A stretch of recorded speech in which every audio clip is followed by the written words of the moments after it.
Hello everyone. So today we're going to start the new chapter. The name of the chapter is Flood. So let's begin the chapter. Chapter 10, Flood. About the chapter, in the lesson, there is a young man living in the city whose village was prone to floods, but there was prosperity. He remembers the days spent in his village and how his childhood was so pleasant despite being prone to floods. But with the time, the village and its people have also changed. तो इस lesson में एक young man था जो city में रहता था, जिसका विलेज मतलब जो था वहाँ पर फ्लड्स आ जाया करती थी जल्दी जल्दी। बट वहाँ पर तभी लोग बहुत खुश रहते थे। उसको वो दिन याद थे जब विलेज में वो अपना डेज जैसे स्पेंड करते थे। उसको अपना बचपन याद आता था कि कैसे वो इतना फ्लड्स होने के बाद भी, फ्लड प्रोन एरिया होने के बाद भी वहाँ पे लोग बहुत ही खुशी से रहते थे। पर टाइम के साथ विलेज और वहाँ के लोग भी बदल गए। It was more than 10 years since I had been to village where I spent and enjoyed my childhood and had my primary schooling, the plinth of which paved the way for me in matching up a lucrative job in Kolkata. तब उसने कहा कि 10 साल से ज़्यादा हो गया है जब मैं अपने विलेज गया हुआ है, जहाँ पर मैंने अपना पूरा बचपन बिताया और वहाँ पे अपनी प्राइमरी स्कूलिंग भी करी मैंने। एंड और जिसकी बेस पर मुझे आगे पढ़ाई भी करी और आगे जॉब मिली। While living here I never felt cut off from my native village, I always felt quite at home here. यहाँ पर रहकर भी मैंने कभी अपने विलेज से कट ऑफ नहीं करा, कभी अलग नहीं लगा, कभी ऐसा नहीं हुआ कि मैं अपने विलेज को भूल गया हूँ। बट अनलाइक द काम and serene atmosphere of the village, I'm not untouched by the hectic lifestyle in the hustle and bustle of a metro. But यहाँ पर मुझे जैसे मेट्रो में हसल बसल रहता है, आना जाना पड़ता है, भाग दौड़ वाली ज़िंदगी हो गई है, तो ऐसा लगता है कि मेरी विलेज की लाइफ इससे बहुत ज़्यादा प्लेजेंट थी, बहुत ज़्यादा काम थी। It is to me, and everybody must agree, a rural metro, a village in the town and a town in the village. तो मेरे लिए मतलब everybody must agree कि एक रूरल मेट्रो अगर है तो विलेज टाउन में और टाउन विलेज में। सो however I am a man of soil, however as I am a man of soil, I sometimes get swayed and overwhelmed by the nostalgic feeling transporting and dropping me again in the whirlpool of village activities. So as मैं बहुत ज़्यादा मिट्टी से मेरा जुड़ाव था, जहाँ पर मैं रहा पैदा हुआ, that place was I am very much touched with that place. तो मैं कभी ज़्यादा मेरा मन भर आता है, नॉस्टैल्जिया हो जाता है, तो फीलिंग की ट्रांसपोर्टिंग एंड ड्रॉपिंग में अगेन इन द वापस मैं वहीं चला जाऊँ, अपने गांव चला जाऊँ, वहाँ की एक्टिविटीज़ याद आ जाती हैं। Running after the dragonfly के पीछे पीछे भागना, डूइंग प्रैंक्स ऑफ हर ऑल सॉर्ट्स, हर तरह के प्रैंक्स करना, playing gulli danda, kushti, kabaddi and many more things not happening now in the village, जो अब नहीं होते हैं। Several times I was tempted to visit my village but couldn't because of time constraint. बहुत बार मैंने सोचा कि मैं अपने विलेज जाता हूँ, लेकिन टाइम प्रॉब्लम की वजह से नहीं जा पाता।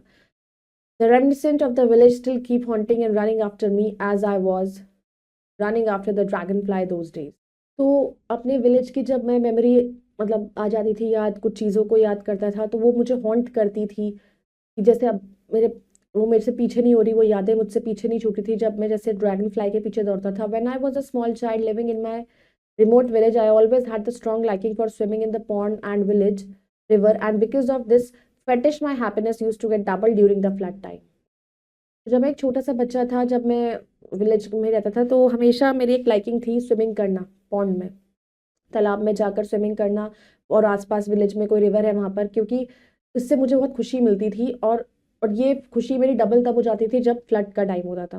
तो like other rustic children I too always long for me the beautiful glimpse of the flood, the water inundating everything on the earth, the fields where the villagers grew different crops and sustained their families, the roads connecting the village with the nearest towns and district headquarters crowded with those shouting slogans, only to be given to the relief offered by the government, the small huts and cottages on either side of the roads which could be found in any backward village of India. Different animals like cows, oxen, buffaloes floating on the current water, the snakes and the many of insects I didn't know their name by the time. तो जैसे और दूसरे बच्चे थे, उनके जैसे मैं भी हमेशा ही चाहता था कि मुझे भी वो एक ग्लिम्स मिल सके, एक झलक मिल सके फ्लड की। लाइक वाटर इन डार्टिंग, जैसे सब जगह पानी पानी हो जाता है, जो फील्ड्स जहाँ पर विलेजर्स की क्रॉप्स ग्रो की जाती हैं और वो अपनी फैमिलीज को सस्टेन करते हैं, उस क्रॉप्स के बेस पर ही वो अपना घर चलाते हैं, अपनी लिविंग चलाते हैं। जो रोड्स कनेक्ट कर रही होती हैं विलेज को, वहाँ सब पानी भर जाता है। आसपास के टाउन्स, डिस्ट्रिक्ट हेडक्वार्टर्स, सब क्राउड और सब स्लोगन्स करते हैं ओनली किस लिए, क्योंकि वो सिर्फ रिलीफ चाहते हैं जो गवर्नमेंट उनको देती है। छोटी छोटी हट्स, कॉटेजेस जो दोनों साइड्स पे होते हैं रोड्स के, किसी भी विलेज में फाइंड आउट होते हैं। एनिमल्स सब फ्लोट कर रहा होता है। Snakes, many insects, I don't know by their time, the tamed and those untamed used to become the friends let alone the people. तो उस टाइम पर कोई किसी को ना जानता है, नहीं पहचानता, लेकिन तब भी वो दोस्त बन जाते हैं क्योंकि वो एक दूसरे को बचाने की कोशिश कर रहे होते हैं। During the flood time, the tall trees withstanding the swaying slap of the flowing water would spread their branches to provide the shelter for many birds and animals, including the snakes, and would provide to be tired travelers the soothing and refreshing shade. तो flood के time पर जो लंबे trees होते हैं, उनकी जो branches होती हैं वो इस तरीके से फैल जाती है जैसे कि वो हमें शेल्टर प्रोवाइड करती हैं। ब्रांचेस स्प्रेड हो जाती हैं, बहुत सारे बर्ड्स एनिमल्स को शेल्टर मिल जाता है, इवन स्नेक्स को मिल जाता है। और जो ट्रैवलर्स उसमें तैर तैर कर बह बह कर थक जाते हैं, उनको भी शेड मिल जाता है। तो it seemed as if they were boasting and airing that they were mightier and more sympathetic than the human beings under the sun। तो ऐसा लगता है कि वो अपनी तारीफ खुद कर रहे हैं, वो पेड़ इतने लोगों को शेल्टर प्रोवाइड करके, उनको हेल्प करके, उनको हवा प्रोवाइड करके, कि वो कितना उन पर एक सिंपैथी उन लोगों को प्रोवाइड कर रहे हैं, ह्यूमन बींग्स को, जितना सन भी नहीं कर पा रहा है। तो the frogs were croaking at the top of their voice, tearing the airy atmosphere of the countryside caused by the moaning and bewailing of old helpless and hapless mothers. Sons were devoured by the flood. So it seemed as if frogs जो है वो भी crook crook कर रहे होते हैं अपनी आवाज में, caused by the moaning, and लोग जो है हेल्पलेस हो चुके हैं, लोग मदर्स जो अपने बच्चों से बिछड़ गए हैं इस फ्लड की वजह से, तो वो सब लोगों की आवाजें उसमें गूंज रही होती है। But these morning sounds were quite incompressible to us. Those days I was quite unaware of the havoc caused by the flood, क्योंकि उस टाइम पर मुझे ये आवाज़ें इतनी टच नहीं करती थी, लेकिन अब मुझे रियलाइज होता है कि वो कितना बड़ा हैवॉक है, कितनी बड़ी प्रॉब्लम है जो लोग फेस करते हैं। In fact it was to us a fountainhead of childish enthusiasm and happiness. हमारे लिए तो एक ये जस्ट एक्साइटमेंट, खुशी, ये सब चीज़ चाइल्डिश बिहेवियर था। The dead bodies being carried away by the current use to give bad stench. और कितने लोग इसमें बह जाते हैं, मर जाते हैं, डेड बॉडीज को ले जाया जाता था यूज के लिए। Nevertheless, without caring for all this, we would enjoy our swimming and bathing to the fullest until one day I and other children also would catch a cold and start sneezing, inviting the doctor with Allah to my home for my treatment. Nevertheless, तो इन चीज़ों को हम ध्यान नहीं देते थे, तो हम भी अपना, क्योंकि हमारा को वो बस इंजॉयमेंट लगता था, हम स्विमिंग एंजॉय करते थे, उसमें नहाते थे जब तक हमारा मन नहीं भरता था, और भी बच्चे साथ में करते थे। और कई बार और बच्चों को क्या लगती थी, खांसी जुकाम लग जाता था, उसकी वजह से छींकें आती थी, तो डॉक्टर को बुलाते थे, स्टेथोस्कोप से वो चेक करता था, ट्रीटमेंट करता था। Once I recovered I would start again doing this, और जैसे ही मैं वो रिकवर होता था, मैं फिर से ही करना शुरू कर देता था। My parents would get anxious and worried about my health, hampering by my studies। मेरे पेरेंट्स मुझसे इस चीज़ में बहुत ज़्यादा परेशान भी होते थे, मेरी हेल्थ को लेकर, और इससे मेरी स्टडीज प्रॉब्लम होती थी। The scenic beauty of the village during the flood time was fantastic and mesmerising as well. Even लेकिन जो फ्लड के टाइम पे जो ब्यूटी रहती थी अर्थ की, वो बहुत ही फंटास्टिक और बहुत ही मेस्मराइजिंग लगती थी। Some of the villagers would be sitting, some squatting and some standing along the road. कुछ विलेजर्स जो थे वो बैठे रहते थे, कुछ बातें कर रहे होते थे, कुछ बह रहे होते थे उसमें, वो रोड साइड कहीं किसी चीज़ को पकड़ के खड़ा है। Untouched by the cruel hand of the flood and fish out, sum up for their entertainment while some for the meal to be cooked at home and tasted with great taste। कुछ वहाँ खड़े रहते थे, किसी को कहीं कुछ भी ऐसे जो बच गए फ्लड से, और वो अपना जो है अपना काम भी कर रहे हैं, कुछ के लिए एंटरटेनमेंट बन गया, कुछ अपना खाना बनाने लगे। Finding myself in these scenarios, I would not restrain myself and attempt to buying a fishing rod and catch like a veteran the fishes। और इस बीच में मैंने अपने आप को नहीं रोक पाया कि मैं एक फिशिंग रॉड खरीदूं और वेटरन फिशेस को पकड़ूं, but for the childish amusement, not for the food, as in my family everybody was vegetarian. क्योंकि मेरी फैमिली में सब वेजिटेरियन थे, तो मैं फिशेस वगैरह नहीं खाता था, बट जस्ट लाइक अंदर मन में था कि मुझे उनकी तरह एक बार पकड़नी है, तो बस इसलिए। In this game of fishing in the flood water, sometimes some children got injured, for the banshee would get pierced into the fingers of the children, and my papa, as the medical practitioner of the village, and Salim Chacha, the snake catcher, used to take out this little weapon with the great tact and experience they had over the years.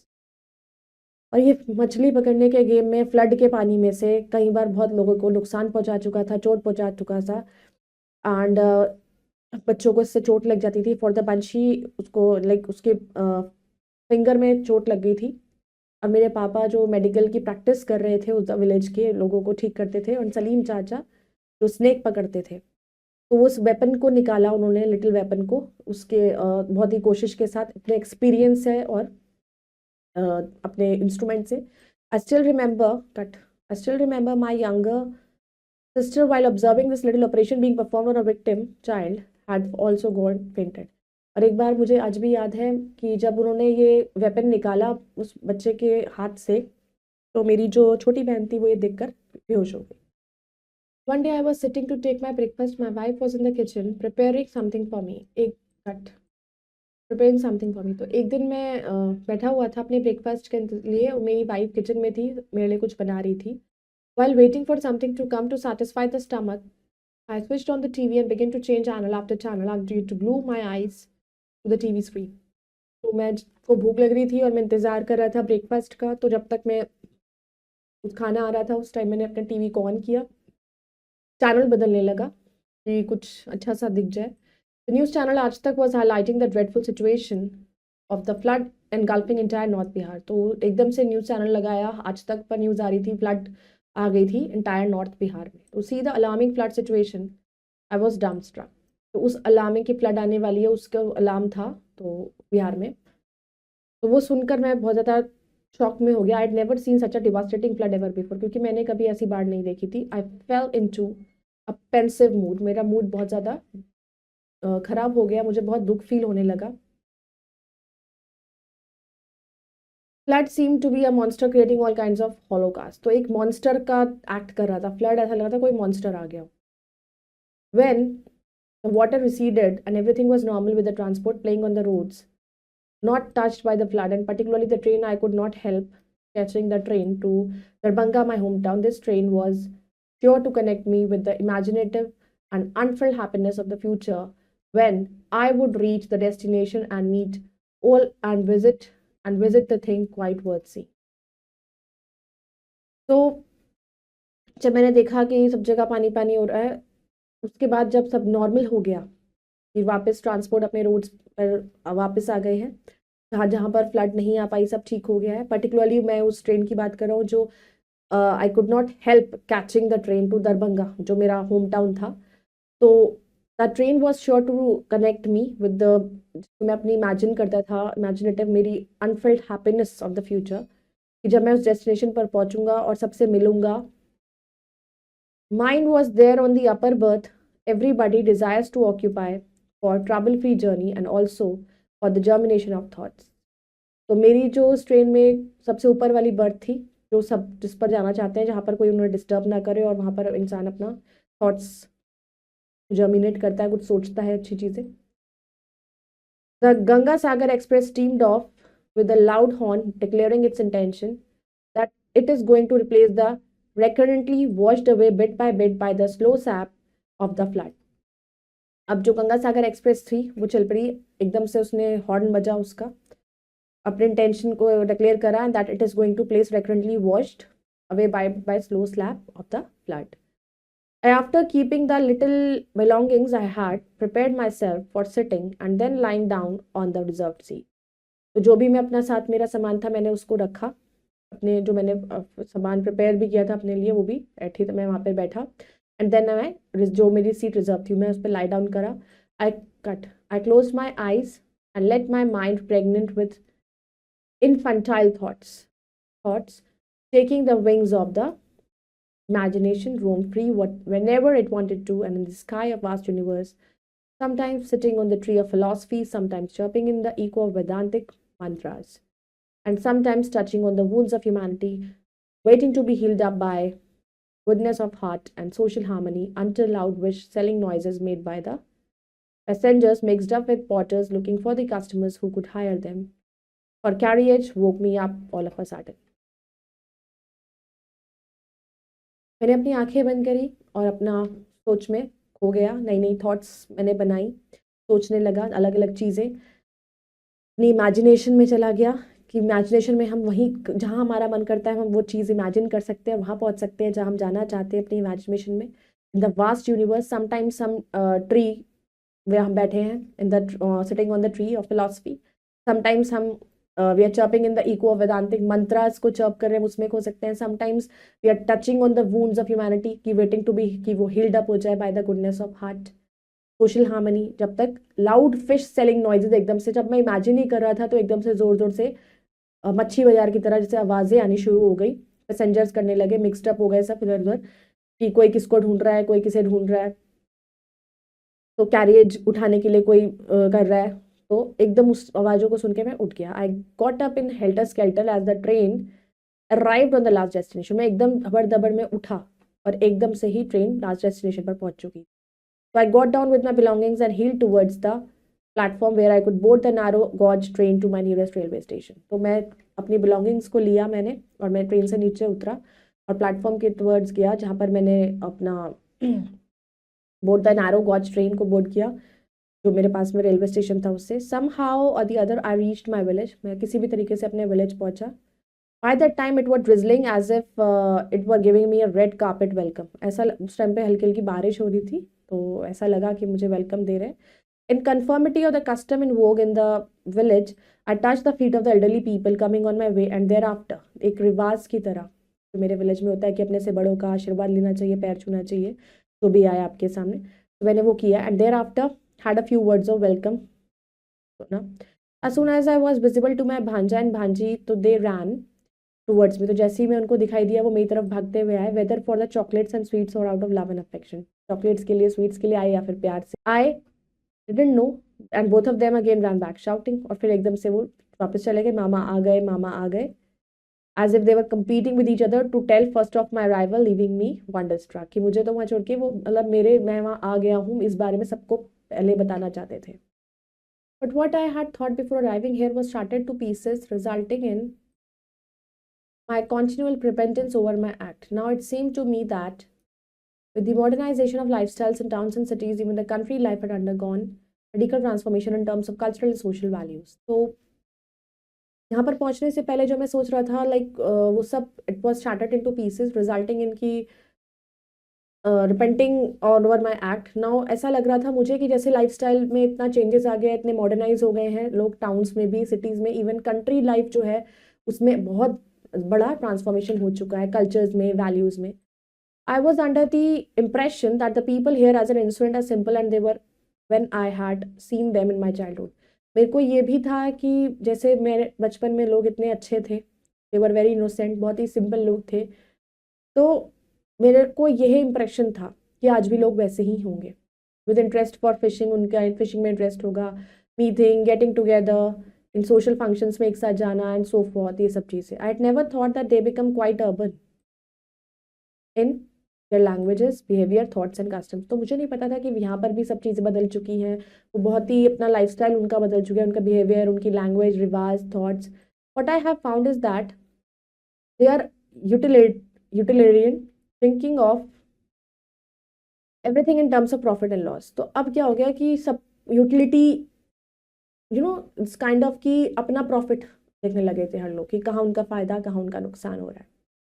The Tulsi in the corner of the courtyard, which was once worshipped like God with great reverence, has now no longer any importance for them. जो तुलसी माता जिसका पौधा है कि हम पूजा करते थे, वो एक कॉर्नर में था मेरे कोर्टयार्ड के, जिसको पहले भगवान मानकर पूजा की जाती थी और आज भी उसको वर्शिप किया जाता है, बट उन लोगों के लिए उस टाइम पे उसका कोई इंपॉर्टेंस नहीं था। Offering pranam to the rising sun and mothers showing deep in the evening and then giving ashirwad to their children are no more there in the village. पहले क्या होता था, सुबह उठ के लोग सूरज को प्रणाम करते थे, मदर्स जो है वो दिया जलाती थी, शाम को आशीर्वाद देती थी अपने बच्चों को, वो सब चीज़ें अब ख़त्म हो गई थी। भजन एंड कीर्तन्स, अष्टयाम एंड नवा, they are nowhere to be seen, ये सब खत्म हो गया था। After all why should anyone waste their precious time on all these silly things. After all, अब इस चीज़ों पर क्यों अपना कोई टाइम वेस्ट करेगा? They don't fetch them any direct or material profit, क्योंकि उससे उनको कोई material profit या direct profit नहीं मिल रहा. During my childhood, in every village there used to be 2-3 concerts, mud-made hearths for frying bhujia, chura, muri, or to be relished in the evening by children and also adults. तो जब मैं छोटा था तो उस time पर क्या था कि हर विलेज में 2-3 कंसार्स होते थे मिट्टी के बने हुए, जिसपे भुजिया वगैरह फ्राई की जाती थी और बच्चों को शाम को दी जाती थी. How fun it was to eat things from the pocket made of the towel. कितना मज़ा आता था कि पॉकेट मनी मिलती थी थोड़ी बहुत छोटी छोटी सी और उससे चीज़ें खरीद के खाया करते थे. But they were nowhere to be seen. अब ऐसा कुछ नहीं था. At the night that I passed in the village, I was not able to sleep and hence kept tossing up and taking turns on my bed, kept my talon with vast openness for the wind to come into, as I wondering at how the rapid urbanization had carried away the people and whither nobody knows. रात को बहुत मुश्किल से मैंने अपना वो जो रात काटी विलेज में कि मैं सो नहीं पा रहा था, कभी इधर करवट कभी इधर करवट ले रहा था. तो मैं वंडर करने लगा, सोच रहा था कि कैसे कितनी जल्दी इस अर्बनाइजेशन ने लोगों की सोच, लोगों की लाइफस्टाइल को पूरी तरीके से बदल दिया. The idea and interest for enjoying the fantastic view of flood when getting associated with the village people I knew for reviving the experience of childhood days was drawn into the teary pool, and my idea to be rooted to the culture and rural traditions submerged into it, and only not to come out of it alive. तो जो भी idea, जो interest था कि मैं हम जैसे flood का उस व्यू को जैसे हम इंजॉय करते थे, तो कैसे मैं अपने साथियों के साथ मज़े करता था एंड वट एवर थिंग्स वो use to happen that time, कि मैं उनको रिवाइव करना चाहता था, उस जगह पर जाकर उन सारी चीज़ों को फिर से महसूस करना चाहता था. लेकिन वो सब ड्रोन हो गया थियरी पूल में. तो I was like overwhelmed. And मेरा जो आइडिया था कि मैं अपने जगह से जुड़ा रहूं, कल्चर से जुड़ा रहूं, रूरल ट्रेडिशन से जुड़ा रहूं, वो सब बह गया, सब खत्म हो गया. क्योंकि कुछ भी चीज़ ऐसी नहीं थी. While in Kolkata, I always touched upon the good things of the village for being a true and good human being. जबकि कोलकाता में हमेशा मैं अच्छी चीज़ें, मतलब जैसे मेरे विलेज में ऐसा होता था, ये होता था, जब हम दूसरी जगह पे जाते हैं तो हम ये सब बताते हैं. Sometimes I had heated exchange of words with my friends and like for town life. तो कई बार मैं अपने फ्रेंड्स के साथ जब बातें करता हूँ तो उन्हें बताता था कि कैसा कैसा एक्सपीरियंस मेरा विलेज में रहा. I was always in favor of village life, but for the cultural, social and moral betterment of people. हमेशा ही विलेज लाइफ के फेवर में हूँ, लेकिन बेटरमेंट के लिए, कल्चरल सोशल बेटरमेंट के लिए चेंज होना पड़ता है. I began to think that flood has not done any harm और damage to any property in particular. कि फ्लड ने लोगों की किसी भी प्रॉपर्टी को कोई हार्म या डैमेज नहीं पहुंचाया किसी एक particular. Instead it has destroyed the framework of rural heart and devastated the goodness, innocence, sympathy, cooperation, brotherhood, and above all, the vast fabric of society, and carried them away from the heart to the infinite ocean of oblivion.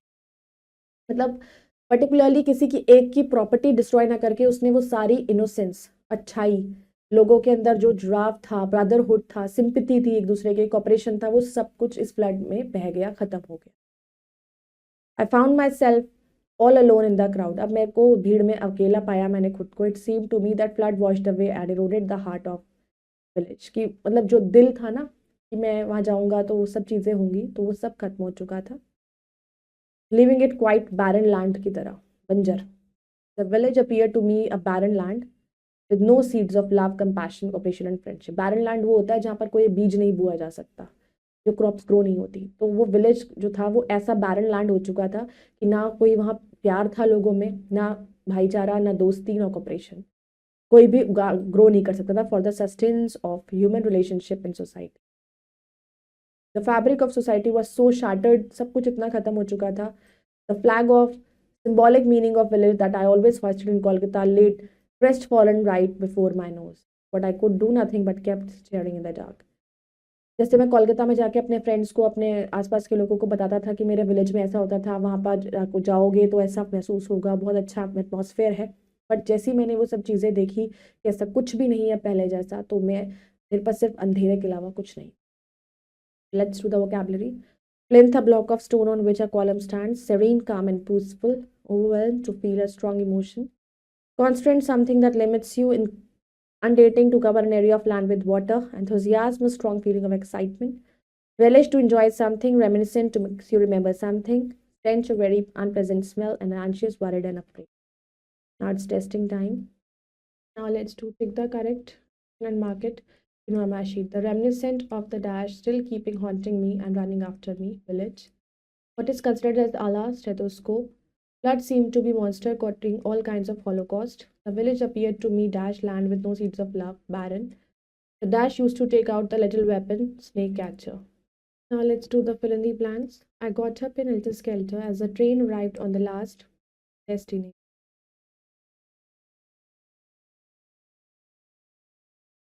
The dash in the corner of the courtyard, which was once worshipped like God with great reverence. The Tulsi. The dash of the village still kept haunting and running after me, reminiscent.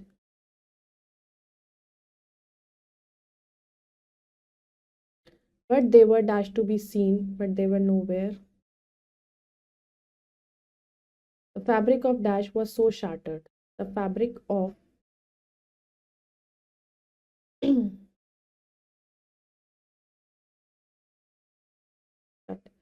fabric of society was so shattered.